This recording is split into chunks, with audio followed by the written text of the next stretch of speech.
What's up YouTube, this is GalacticGod, and I'm coming at you today with a video that is often talked about in our community. It is a subject that is a great debate amongst many of the player base, and that is the ban list. That's right, today I'm coming at you with a video on 3 different ways that I think Konami can improve the forbidden/limited list. Now I'm going to go ahead and jump into things with the first thing that I think they can do. So number 1 is to change the amount of times that the forbidden list is updated. Currently, we update it twice a year, on March 1st and September 1st. I think a better option would actually be to update it 3 times a year instead of twice. So every 4 months instead of every 6 months, we would get a new forbidden/limited list. This would allow Konami to make updates to the list quite frequently. Whenever a deck or a card becomes too OP and the power creep starts to get too high in the game, they can squash it rather quickly. This becomes most prevalent when a set is released right after a forbidden/limited list change, and then we're then stuck with said card for at least that next 6 months until the list is able to change again. By having the list change every 4 months, you can still keep a card that is just released on for a full format. Only that format is not an entire 6 months, it's only 4.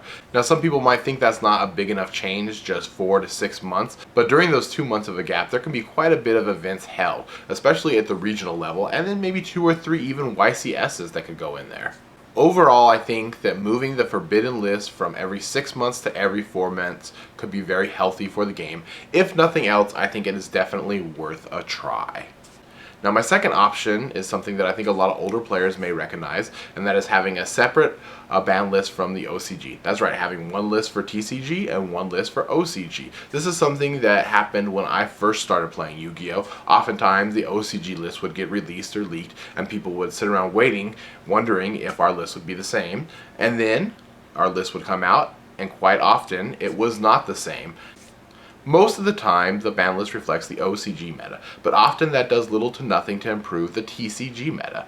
So, I believe reverting back to separate ban lists could actually help things quite a bit. So what is the point of us having the same exact forbidden limited list? I can't see anything that benefits from us having the same list, especially since our metas are oftentimes completely different based off the card pools that are available to both the OCG and the TCG. The final thing I think Konami could do is have more player interaction when it comes to actually developing the forbidden/limited list. Maybe they could do something like post polls up on their website asking, do you think this card is too overpowered? Do you think this card should be banned? What card, in your opinion, is too overpowered right now in the format? What deck do you think needs to be hit on this ban list? What cards do you think would best, be suited limited down to 1, limited down to 2? And just get more feedback from the players and the community in general. I think if nothing else, that would improve morale within the community as it pertains to the ban list. Everyone that plays the game has an opinion on it, and they all want their voice to be heard, and I think this is a good way for Konami to reach out to the community and have those people's voices heard. They don't necessarily have to do what the polls indicate, but at least it would give them a better idea of what the player base is thinking, and perhaps that could sway their judgment one way or another.